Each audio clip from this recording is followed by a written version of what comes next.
Trevor Joseph, man. Hey, you listening to the Honolulu Blues. You hear me?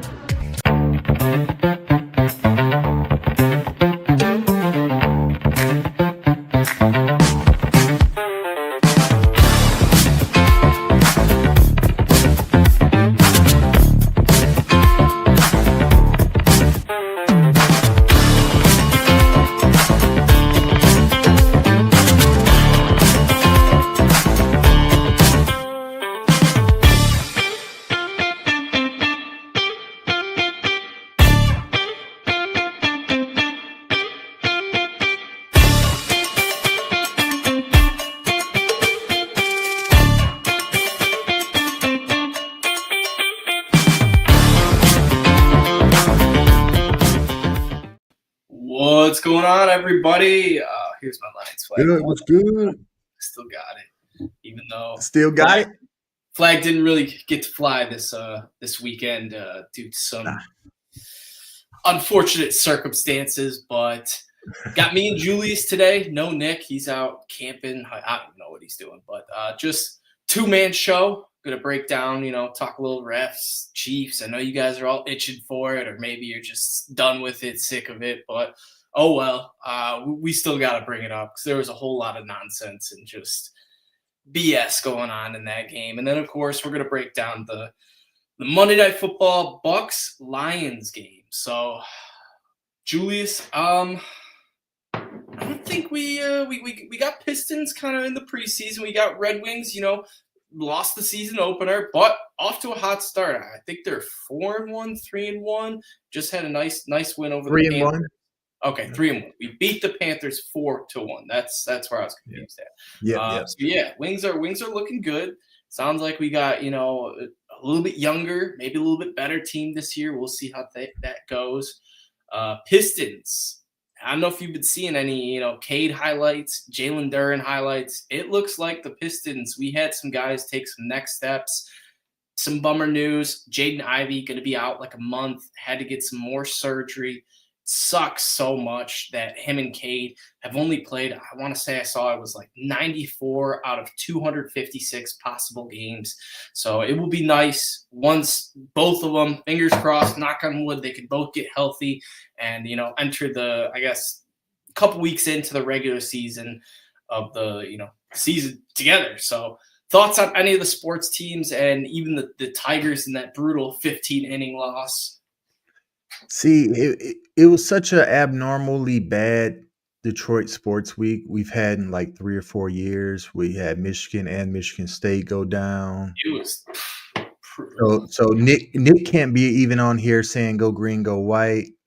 And then the Tigers, pretty much since we got together as a show for the July 7th sweep of the Rays, they just went downhill from there. They needed us in attendance at every game, and we just couldn't make it happen. So apologies from the Honolulu Blues show to the Detroit Tigers organization. But it was sad to just see it fall down like that. At least they won a series. I did like getting the revenge on Cleveland. That was good. And they did win a lot of games, which is better than them losing a lot of games. So shout out to the Tigers. The Pistons and the Wings, I think both teams are being slept on right now in their respective leagues. I'm seeing all the power rankings and the predictions for the Pistons. They pretty much think they the same Pistons of the last 5 years, just might be slightly improved because they think they know Cade Cunningham is all pro. That's all. They think that's all we have. But I think Arthur Thompson and Jalen Duren both are going to take some big steps. Maybe even Isaiah Stewart. And I really like Duncan Robinson addition to the team. We added shooters. Chaz Lanier, the rookie from Tennessee. I really like the Pistons. And so the Pistons and the Wings. The Wings started off bad first game. Everybody threw them in the trash immediately. I don't know if you were on Twitter that after that first game. They were like, oh, same old Wings, same old Red Wings. But, hey, they're on a 3-game burner right now. And they got a pretty good goaltending's been pretty good the last couple games with Cam Talbot. So the Pistons and the Wings can really give us a boost here, a much-needed boost, because we took some L's in a short amount of time. It was a brutal Michigan sports weekend. We It was saw brutal. uh, Tigers, Lions, Spartans, Wolverines, all. Some of them weren't upsets. I guess the Chiefs were favored a little bit. USC was favored a little bit, but Michigan State, that was an upset. UCLA might be something. Who knows? But I got a question for you. Gun to your head, is Tarek Skubal on the roster after the 2026 trade deadline? All right. Gun to my head, I say yes, he is. Just because I feel like if Scott Harris would have already, I feel like Tariq Skubal is in this master plan in 2026. Scott Harris got this master plan with these prospects. That's why he hoarded them all and then give us no help in the bullpen or in the middle of our lineup, because we have the best farm system in baseball, and they're pretty much a few of them are coming up next year. That's pretty much our free agent acquisitions right there, and go all in on Skubal. They're not going to trade him. Fingers crossed, man. Either way, I just don't want to see the Tigers hold on to him and have, another divisional series game 5 loss. That would be absolutely heartbreaking. If he takes us to the World Series, I think that would be kind of a push. If he wins the World Series, then walks, that's a You win. don't think Harris is going to pay him? Gun to your head. I don't know, man. There's been all these rumors that they're $250 million apart. Imagine our pitching rotation without him. It's nothing, man. We have a bunch of B-class guys. Yeah. I will say, if we would have had Reese in that series, I do think we probably would have. He definitely would have helped. Yeah. Even Job, who probably wouldn't even play next year, would help out. But hey, maybe Job takes the Casey Mize route, is out a year to a year and a half, and then comes back and is, a respectable pitcher. I'm sure Job is going to be good when he comes back. I don't know if he comes back in 2026. Yeah, I think I definitely. He might be more like trade bait, to be honest. Yeah, I could see that too. He had a lot of hype before his injury, and he wasn't out. He wasn't pitching that long to lose that hype. I feel like when he comes back, a lot of pitchers nowadays are like Tariq Skubal. They have Tommy John, and they're good forever. It's not what it used to be, man. Like Tommy John used to be like, "Hey, career's over. Hang up the cleats." And now we're seeing guys bounce back. Skubal, 2 guys on the Tigers loan, Skubal and Mize. Both, Skubal became the best pitcher in MLB, and Mize is, could probably be the 3rd best starter on, most, if not all, teams right now. So for sure, you can't write off Job yet. We'll just have to kind of wait and see. But the Lions, they fell to the Chiefs. What a game. I really felt like we were completely out of all the ref nonsense, and we weren't going to get bad calls.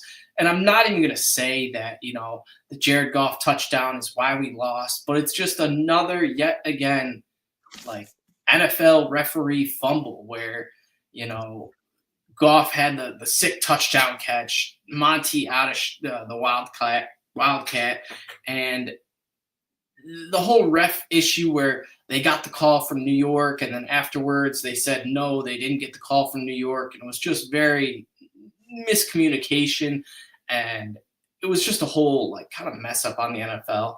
And then of course there's tons of other missed calls throughout the game. The Chiefs didn't have a single penalty all game. First time that happened in quite some time. There was someone posted the stat. I want to say it was like 200 games or something like that, but I don't know. It's rare. It's rare for a team to not get one single penalty against them. Chiefs managed to do it. So Mahomes was, he played good, but they got away with a lot. There was, taunting. He pointed at Branch, was flexing on him. And if you saw, if J-Mo did that, J-Mo would be kicked out of the stadium, suspended for a game. Like, they would not tolerate that. But since it's Mahomes, it's like, oh, well, look the other way. That didn't happen. That was a great touchdown. Nonetheless, we capped the game off with the Brian Branch punch. So, Julius, start wherever you want. I gave a couple points, but this Chiefs game was just kind of ugly all around. I mean, you hit the nail on the head, Adam. Just to allude to what you said, I always want to give the refs the key to the victory before we're gonna do our keys to the victory later on. Almost every game, I want to give the win in spite of the refs as the key to the victory for the Lions. But I don't because I don't want to jinx them. However, it's set in stone. The shit that happened in New York, that flag on golf. I mean, okay, it was the right call. The way they called it, and then the way they called the rest of the game, and didn't call another damn penalty on Kansas City at all. It was rigged, bro. It was rigged. They didn't want to see Kansas City go to 1-4. We were gonna catch the L almost in any situation. Our offense was not the problem. We can march the ball down on Kansas City, just like we can march the ball down on Cincinnati or Cleveland or Baltimore.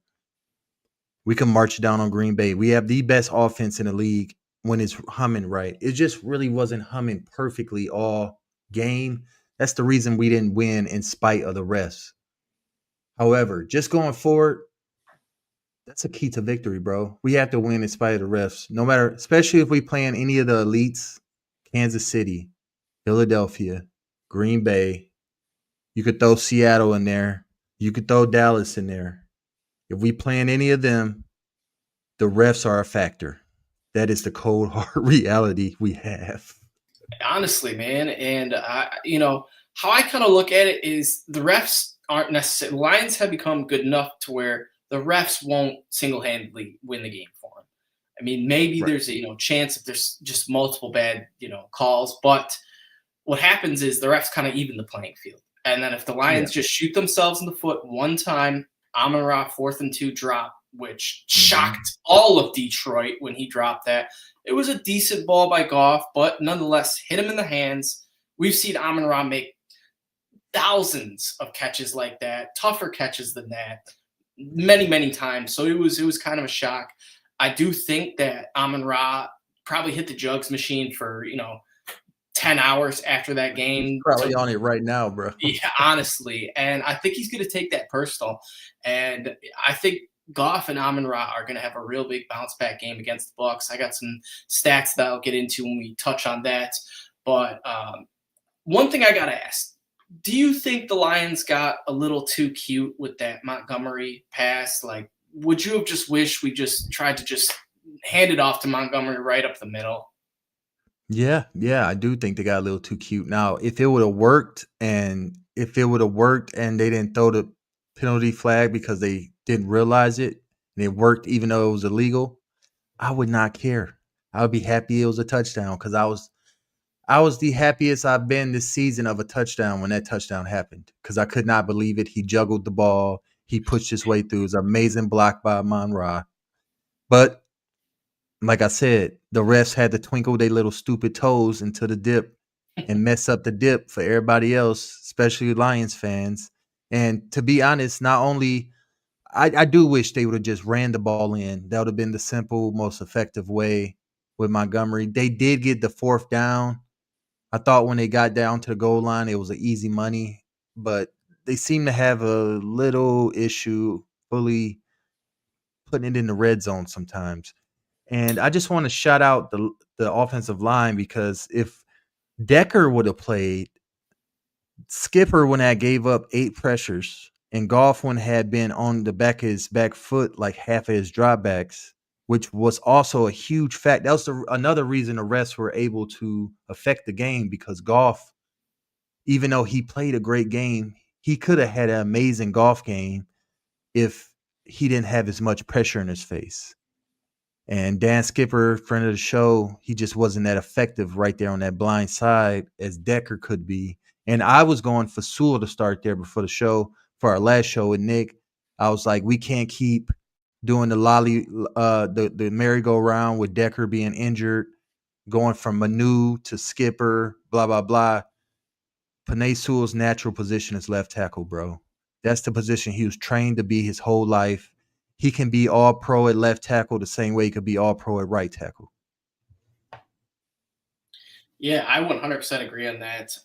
Now, I don't think we should, make Penny, the left tackle, and kind of just switch him over. Maybe that's more of like an off-season transition, but Yeah, for sure. Penny's good enough to be a, at worst, like B plus type left tackle with upsides of like an A plus left tackle. And not saying, it would have changed a lot, but having Sewell on the left side, Skip on the right side would have been probably a little bit better. But nonetheless, we just, the passing game wasn't there. Like you said, Goff just didn't have time. When Goff doesn't have time, he's not that A tier quarterback he is. So the offensive line, we got a couple things that we need to figure out. Decker was limited practice last 2 days, so that's good. Hopefully we get him back for this Bucs game. Brian Branch, let's talk about that a little bit. The ending, the punch, the juju, all the pictures, the memes. I kind of liked it. I mean, I know it sucks. He's going to be suspended out of game. If we can win this game and have no trouble with the Bucs, I'll take that all day, because that's like, what, bad boys, Detroit, come F with us. We'll throw a punch in your face. We're not scared of nobody. And I don't really blame Branch. He was getting bad breaks the entire game. And it's like, what dude is going to watch, taunting penalties, holding penalties, all this. And then at the very end, when game's over, you get cheap shot in the back, which could have been a blindside hit, block in the back, whatever you want to call it. It should have been called. Wouldn't have changed the outcome of the game, but to have him get cheap shot like that, that's where, the emotions flared. And I'm sure Juju said some smart-ass comment after the game. Mahomes tried to shake his hand and be like, oh, I'm Mr. Outstanding Gentleman. Come on, And he just wasn't having none of that. So, Branch, I get where you're coming from. Everybody's had a few of those days where a couple things go bad, and then the baby starts crying and you just snap. You're just like, quiet. So it is gonna stink missing him a game. But what are some of your thoughts on this? And you can even touch on this whole NFL Films smear campaign narrated by Louis Riddick that they put out, which was like the weirdest thing ever. It felt like I was watching some like E60 documentary on a killer on how he murdered, 3, people and how it came to be. Yeah, that's why they deleted it after an hour, because of how ridiculous it was. Because the NFL is actively in bed with the Kansas City Chiefs and Pat Mahomes and Taylor Swift and Travis Kelce. That's the reason they helped to get the game rigged against the Lions. And that's the reason they tried to put out a smear campaign against Brian Branch this morning before it got universally panned by the whole world. Listen, I just hope this gives fuel to our fire. I know Brian Branch, I know he's going to use this. He's going to use this, and I hope the Lions use this, because if we do go all the way and we make it to our first Super Bowl this year, bro, it got to be against Kansas City. It got to be against Kansas City. It got to be against Taylor Swift. It got to be against the refs. We have to get past it all once and for all. And this pretty much solidified it. And I just want to thank Brian Branch publicly from the Honolulu Blues Show. You are a Lion for life, Detroiter for life. That was a great slap. You made him look like a little girl crying, peeing in her pants on national television, all by dragging him on a field for 10 seconds. Don't mess with Detroit. That's all I got to say. Yeah, I like that too. It sets a tone where it's like, hey, don't F with us, or you're gonna get punched in the face. And for sure, we're not gonna go out quiet. Maybe not an actual punch to the face next time, but maybe we just see Montgomery run someone over, Goff just start to dice up the secondary. And I do think this will add a little extra motivation. I think the Lions are back to realizing, hey, like we're looked at as SOL. We're not going to get the calls that we might have got last year when we were 15-2, winning every game on prime time, looking, as sharp as can be. It's the Chiefs are back on top. The Ravens fell off. The Bills have lost 2 games in a row. There's no real other threat in the AFC. The Eagles just lost 2 games in a row. And it's kind of like, well, back to the Chiefs. Let's go back to our golden boy Mahomes. So Lions I think it's gonna give him some motivation, add some fuel to the fire, like you mentioned, especially for this Bucs game. We got Tampa Bay Bucs coming to town. We lost last year to the Bucs. I believe that was in Tampa Bay, right? I think, I believe or was no, it I home? believe it was in Detroit. Okay. Yep, I believe it was in Detroit, maybe because I feel the year before that we beat them when they won the orange creamsicles Yeah, and that Craig was Reynolds. you're right. That was Yeah, in you're right. That was in Tampa Bay for sure. Yeah, yeah, this one was in Detroit. yeah. Um, so not sure why they're coming back to Detroit. I don't know how the scheduling works and how it did just flip back to Tampa Bay. But nonetheless, Bucks, tough opponent. Baker Mayfield's playing like an MVP right now. The good news is they're going to be down a few stars. Emeka Egbuka ruled out. Chris Godwin ruled out. Bucky Irving ruled out. That's three, legit playmakers. And then Mike Evans most likely going to play, but he's coming back from a hamstring injury, and it wouldn't shock me to see him, re-aggravate it or just not look his best. Mike Evans has actually been held quite in check in his last two games against the Lions. I want to say he's only had around 50 to 70 yards off like 4 or 6 catches the last two games each. So we've done a good job with him. I know our secondary is beat to hell. Kirby Joseph hasn't practiced all week. That's kind of concerning. Branch is already out. Terrion, DJ Reed out. So we're gonna need some of these, some of these young bucks to step up. Like Rocky Sin, it's your time, buddy. He looked solid against the Chiefs. We're gonna need him to play well. But how do you think, how do you think we beat the Bucs? Are we gonna have to make this an offensive battle, or do we win in the trenches, or do we just go ground and pound? What's option A? Well, I think option A is that since they barely have anybody to throw to, and we have barely anybody to cover who they're throwing to, we have to win in the front seven. We have to win by pass rushing Baker Mayfield and forcing turnovers. We should be able to stop the run pretty easily. And on the other side, I mean, my key to the game last week in Kansas City was turnovers. The turnover ratio, we have to win that. We have to force Tampa to make 1 or 2 turnovers without our offense turning it over to them. If we do that, it's 100% victory, 100%.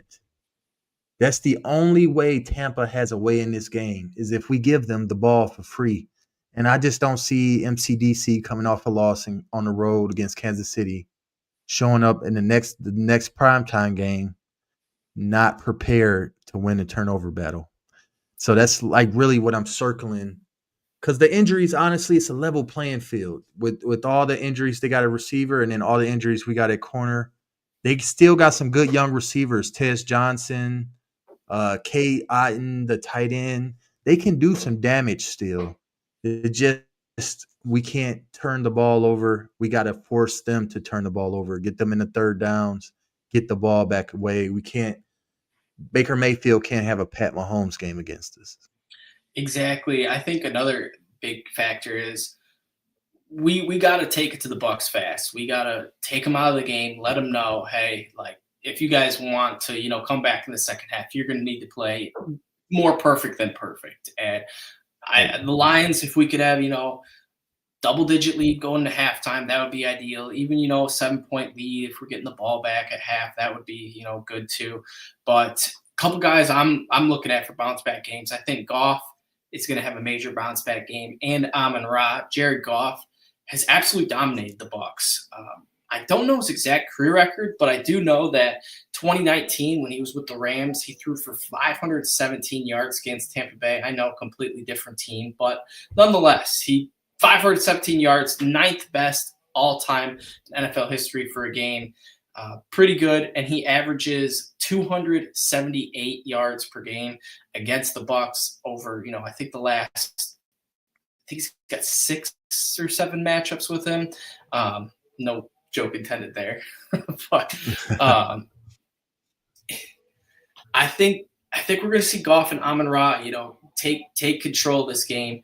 And Amon-Ra, he's another guy that's been a Bucs killer. He's had 2 of his last 3 games over 100 yards. I think it was just the playoff game where he didn't hit 100 yards. When we played them in Tampa Bay 2 years ago, he had 124 yards off of 14 receptions. Looked phenomenal. I want to say last year, I think he had just over 100 yards, like 102, with I think like 8 or 9 catches. So Amon-Ra always plays well. And then on top of all that, he not only is it in prime time, you got Dan Campbell who's 12-3 in prime time. Dan Campbell hasn't ever lost back-to-back primetime games. And it's been since 2022, weeks 7 and 8, since the Lions lost back-to-back regular season games. So it's tough to take these Lions down 2 weeks in a row. The Bucs are looking good. If they were healthy, I would be a little concerned. But the fact that they're dealing with injuries too, they also are, their left guard, left tackle have been on IR the last couple weeks, so they're going to be out with them. Hutch, last year when we played the Bucs, 4 sacks in the first half, finished with 4.5 in the game. I think it's tied for the most sacks since 2019. I think there's only like 2 other guys. I think it was like Khalil Mack and another Chargers defensive end that had 4.5 sacks in that span. So I think Hutch is going to need to have a big game. Amon-Ra, Goff. Outside of those guys, we saw Gibbs. He looked great that first drive in Kansas City. Then he kind of stalled out a bit. It seems like we haven't seen I don't want to say vintage because it seems like you're calling Gibbs old and like he can't do it anymore, but a true Sonic game. He's had 1 rush of over 25 yards this season. It was a 42-yard run against the Bears. And he hasn't hit 100 yards this year, which I know he's splitting time with Montgomery. And I know Dan Campbell just came out and said, we want to get this back to a, kind of even share. But when is the Gibbs explosion going to come? And do you think, Jahmyr Gibbs can take over a game and just win it himself? No, I don't think he can, because I don't think any running back can. I mean, he can if he's going against like a bottom 5 defensive line, front 7. His speed and shiftiness can make plays on his own, but he always need like a good offensive line performance to dominate a game. And I think that goes for all running backs. That's why the position is valued the way it is and nowadays. But honestly, with Gibbs' talent, he can go off any game, literally any game. It could be this game against Tampa. We're talking about Goff and Amon-Ra, and Waymo had a good game last week. Laporta had a good game last week. Gibbs can be the guy that has 200 all-purpose next against Tampa. Literally, that's how good he is. Have you ever noticed? I mean, I guess it's only been 2 games, but Laporta's 2 best catches both came in like tough losses. Last year in the Commanders game when he had that insane just one-handed snag, and then last week against the Chiefs he had that insane toe tap where it looked like Goff was thrown out of the back of the end zone, might have been interception. You just see Laporta high point it, come down and get the 2 feet in. So, bro, it always seemed like when he goes off, we don't win. I don't know why. He's like, that's weird. He's like that guy. Or sometimes it's J-Mo that does that too. J-Mo will have 100 yards, or he'll have 6-7 catches, and nobody else does anything. It's so odd. Like it seems like to win, we either need Amon-Ra or Gibbs, or Gibbs Montgomery. One of those 3 to have a big dominating game. Because Laporta or Waymo having a big dominating game, we could still lose by 30. Yeah, 100%. All right, Julius, I'm going to need you to talk a little bit about the Bucs for like 30 seconds. I got to go run these keys to my girlfriend real quick. So yes, talk about whatever. Let's talk about the Buccaneers, the Tampa Bay Buccaneers. Honestly, I just want to talk about currently. They might be possibly one of the overrated teams. I think they're 5-1. And I've seen a lot of the 5-1 teams. I believe the Colts, the Patriots. I might be mistaken. A lot of these teams are sus, and I like to put the Tampa Bay Buccaneers on that suspect list. Not only because they have a lengthy injuries, but a lot of the way they won a lot of close games with game winning kicks. So this could be, in my mind, a very fluky team. I would not be surprised if the Lions dropped a 50 burger because the Lions like to drop large points on these unsuspecting teams, think they got it all wrapped up in the bag. Oh, we're good. We got a few injuries. Oh, we're number one in the power rankings in the NFL. And the Lions are gonna blindside them with a bat, take belt to ass. And I think Tampa Bay is one of those suspect teams that just gonna run into the Lions at the wrong time. Yeah, so I just pulled up the Bucs schedule. Their wins, they don't. I mean, I guess Seattle was in Seattle. I'll give them that. In Seattle, that was an impressive win, but they beat the Falcons week 1, 23-20, so squeaked out a narrow win. Then they beat the Texans 2019. Texans have not been that good. Then they honestly almost lost to the Jets, where they had a blocked field goal. The Jets and blew that game. yeah, you saw Aaron Glenn doing the shimmy, the high steps, thinking he was getting his first win. Poor Aaron Glenn struggling over there in New York, but hopefully he gets his first win soon. Then Baker let him down on a great drive. They lost to Philly 31-25 in a game where Philly completely dominated the whole game, and you really saw the Bucs come back in the fourth quarter. They had I don't want to call it lucky, but it was like a mistimed play by the defensive back. He was going for the interception, missed it, and Ibuka caught it for a 70-yard touchdown, which I think brought him within the 31-25 range, but there was only like 2 minutes or so left in the game. And then they had a shootout in Seattle 2 weeks ago, 38-35 they won. Sam Darnold diced them up, looked great. It was just kind of last person that had the ball essentially won that game. And then last week they went up against, San Francisco in Tampa Bay, where Mac Jones was the quarterback, and we know how the 49ers season's going right now. Everybody's getting injured. Fred Warner broke his ankle. Kittle was still out. Ayuk was out. Jennings out. Pearsall out. So I'm not saying the 49ers are a bad team. They did essentially beat, the Rams with that same roster a week before that. And the Rams are, looking pretty good too. But it's nothing too crazy. And I really do feel like this could be one of those, like, slap to their faces. All right, we're not Super Bowl contenders quite yet. We're a good team, but we just faced a Super Bowl contender in Detroit, and that's how they look. So I think it's going to be a bit of a shootout. I had to give a score prediction. You ready to do predictions? Oh yeah, MVPs. Yeah, sure. We can do our little.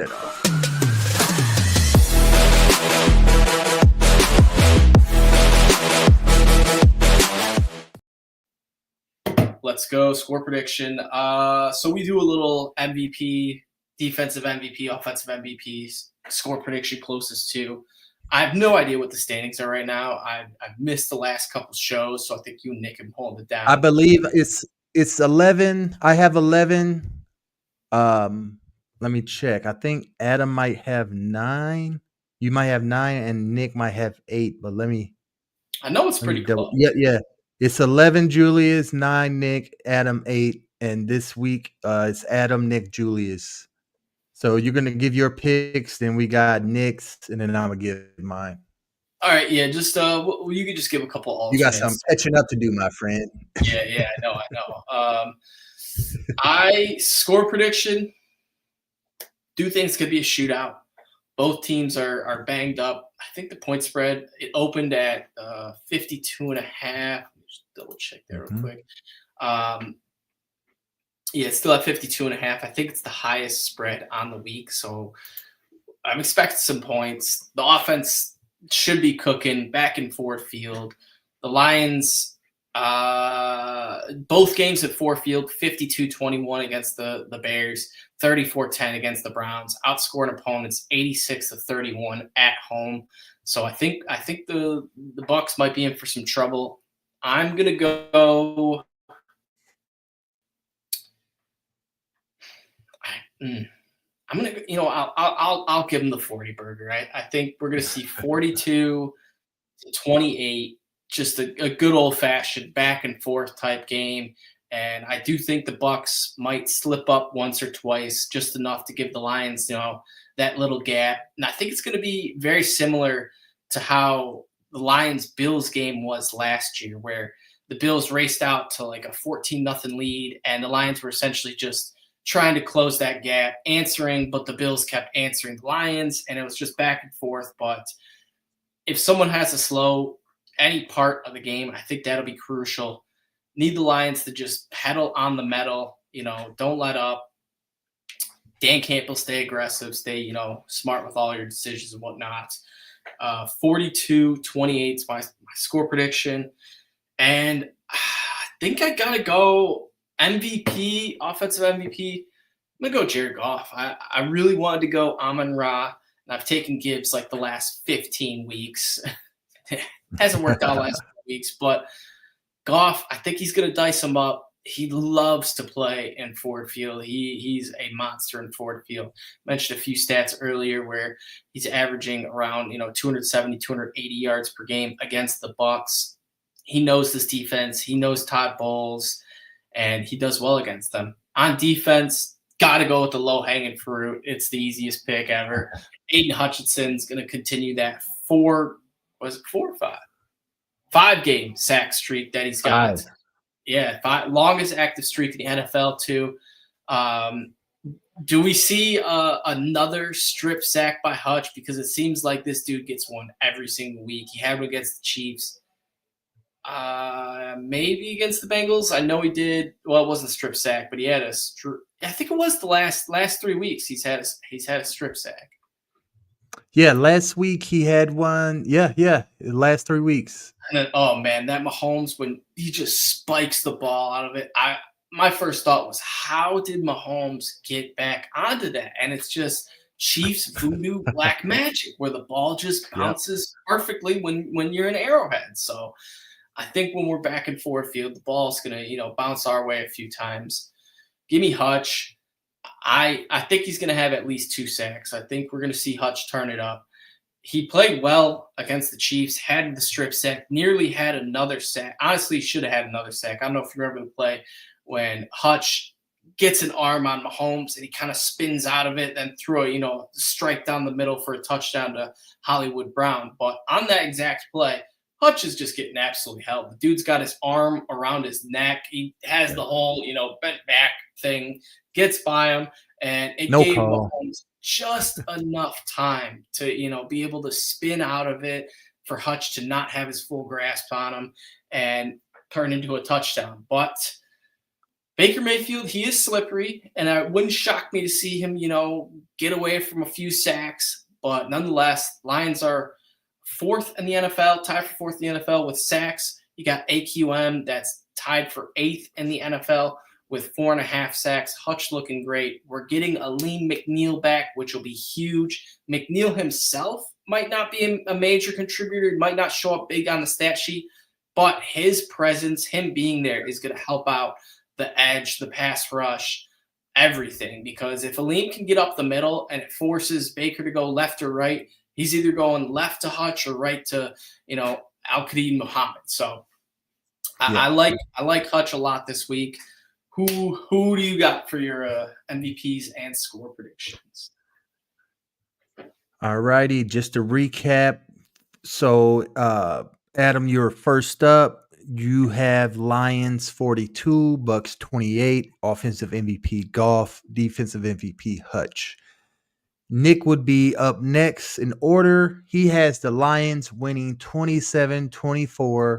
A little lower scoring, I think barely hitting that 52.5, but he has the Lions winning by 3. His offensive MVP, based on your choice, is going to be Amon-Ra St. Brown, and his defensive MVP, based on your choice, is going to be Al-Qadim Muhammad. So you just to make sure, yours was Goff and Hutch, right? Yeah. So his first choice and second choice on offense was Amon-Ra and Laporta, and his 2 choices for defense was Hutch and Al-Qadim Muhammad. So he's going to go St. Brown and Al-Qadim Muhammad for his MVPs. Moving over to me, I am going to go Lions 42, Bucs 28, offensive MVP Goff, defensive MVP Hutch. Nick would be up next in order. He has the Lions winning 27-24. A little lower scoring, I think barely hitting that 52.5, but he has the Lions winning by 3. His offensive MVP, based on your choice, is going to be Amon-Ra St. Brown, and his defensive MVP, based on your choice, is going to be Al-Qadim Muhammad. So yours just to make sure, yours was Goff and Hutch, right? Yeah. 45. I'm gonna spare the 50 burger on the Bucs out of respect. I'm gonna go Lions 45, Bucs 20, and I think it's gonna be old fashioned belt to ass, well deserved. The Lions need to let out some steam. My offensive MVP, low hanging fruit based on y'all choices. My main man, Jahmyr Gibbs. Look for a couple touchdown celebrations. I'm looking for the nice couple dances, maybe a 3-touchdown day. Wrap it up. Defensive MVP based on y'all choices. The low hanging fruit is no longer there. Brian Branch, Kirby Joseph is no longer there. So I'm gonna go with our man in the middle, Jack Campbell. He's been having a great season so far. I expect that to continue next week. So I'm gonna go Lions 45, Bucs 20. Offensive MVP, Jahmyr Gibbs. Defensive MVP, Jack Campbell. We're gonna run the gauntlet at Ford Field. It's gonna be loud. It's gonna be proud. There's no possible effing way that the brand new Lions shit the bed 2 weeks in a row, or allow the refs to shit the bed 2 weeks in a row on us. If that happens, it'd be a fucking riot. There's supposed to be no Kings riots all over the country this weekend. Guess what? It'd be no refs riot all over the country this weekend on Monday, specifically in Detroit, Midtown, downtown. It'll be on fire. Do not fuck with us. Love that. Couple also some injury updates that we didn't really get to. Terrion Arnold back practicing already? Like, bro, he's a fraud, bro. He's a fraud. Every time you see him get injured, don't even think nothing of it. He just needs to leave that game at that time because it's too much for him. That was wow, man. There was a point where Terrion was like done for the season. There was major reports. I think even one doctor said he was done for the season. Yeah, when he got carted off, he had his head down. They said, his season's probably over. Now he's he might not. I don't think he'll play this week. Maybe he's questionable. But, good sign. And of course, we get Aleem back. He's full practice all last week, all this week, looking good to go. I'll be very curious to see just how his presence impacts the defense, what we can look forward to going forward, I guess. And then Kirby Joseph, mentioned him a little while ago. Hasn't practiced this week. Would suck to see him out. Dan Campbell did make a comment where he said, Kirby's pretty banged up, but he is going to have an extra day of rest, which, Lions playing on Monday helps a little bit. I don't know how much one extra day of rest does for you if you've got serious injuries. If it's just, body aches and you're just, kind of beat up, I could see it. So hopefully it's just that, and it's just his body's just trying to recover a little bit.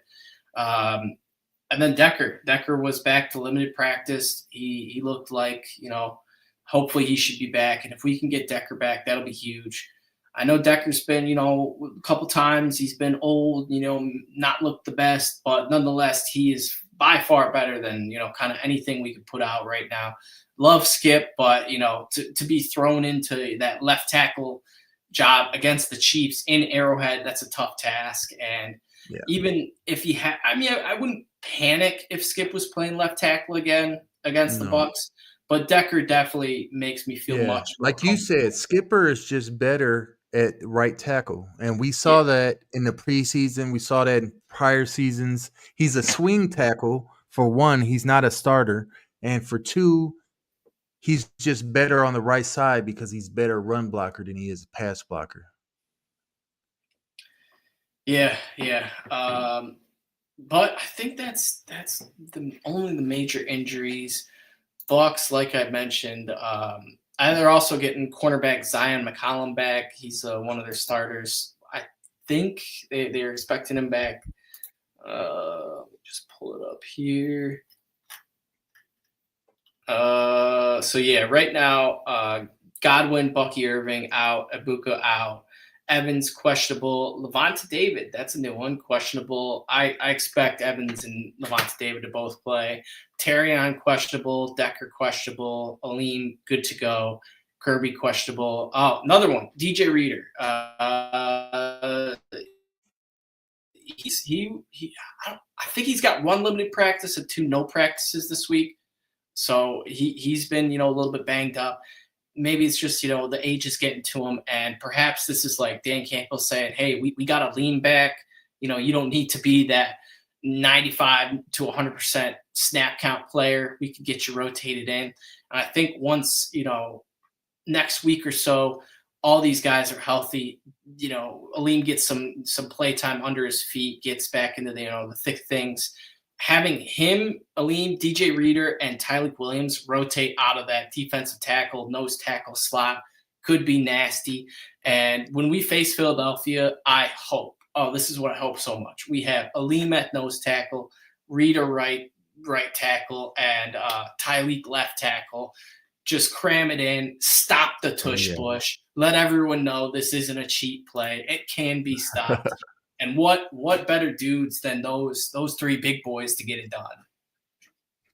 Oh yeah, I've seen that. I've seen that going around too. Not just for the Philadelphia game, but like as a normal defensive front, like just have Tyreek playing big right end, and Reader and McNeil in the middle, and Hutch on the rush in.